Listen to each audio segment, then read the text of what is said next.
we've got a story up here with some words. And before I read them, we're going to read this problem 3 times. But before I read it, does anybody see a word that either you can't read it because it's too far away from you, or you can't pronounce it, you're not sure how to say it, or maybe it's a word where you're like, I don't know what that is. Like, what is that thing? So does anybody see a word that it fits one of those? Like you can't read it or you don't know what it is. Yes, ma'am? The very first word. Did you hear? We're now using ordinal words, first, second, third, fourth. This is integrated ELD from the very first word of our session. I'm going to read it the first time by myself with my words. I want you to follow along with your eyes. Do not use your mouth. All right? So follow along with your eyes. Lupe buys a toy dinosaur for 47 cents. He gives the cashier 1 quarter and 1 dime. With your partners, we already talked about your partners. Talk with your partners. What is this story about? What is this story about? Go. All right, ready, position? Raise your hand. What is this story about? What is this story about? Yes, sir. Lupe. It's about Lupe. What else is this about?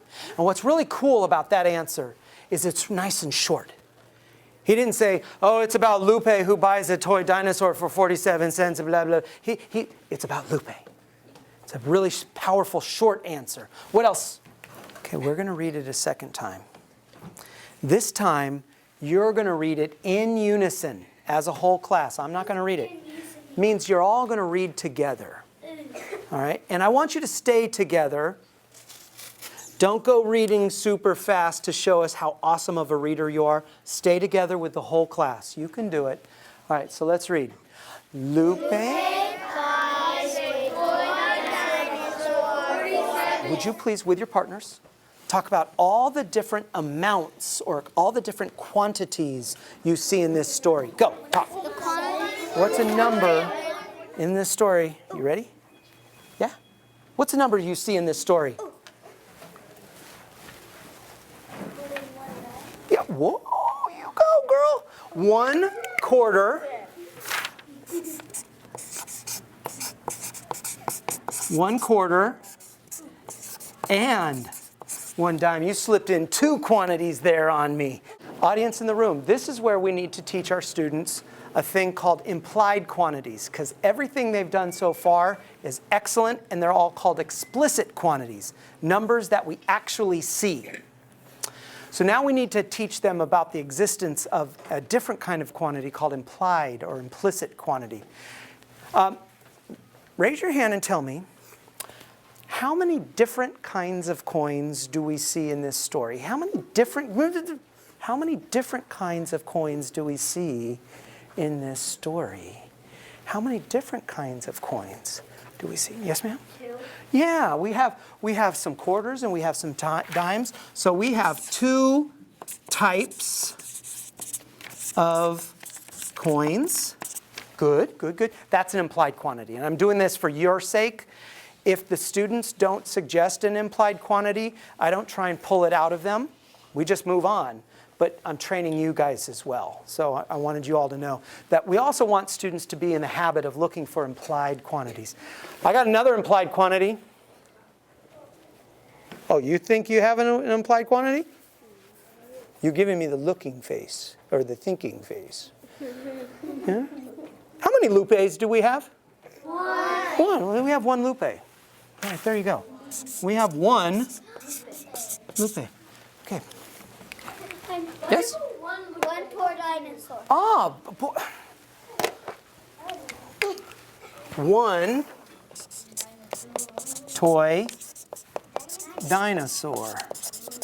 Okay, we're going to read this a third and final time. We're going to do it in unison, all together. I want to see if you guys can stay together this time. I want you to aim for trying to stay together. So let's read it together. Lupe.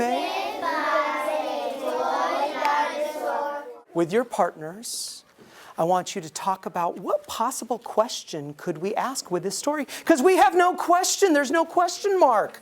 We need a question mark. So I want you and your partner to come up with one more sentence that includes a question mark with this story. Go.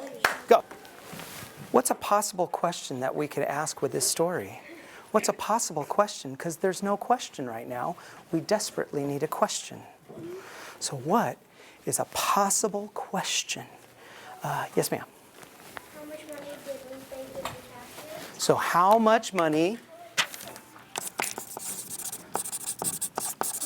how much money did Lupe give to the cashier?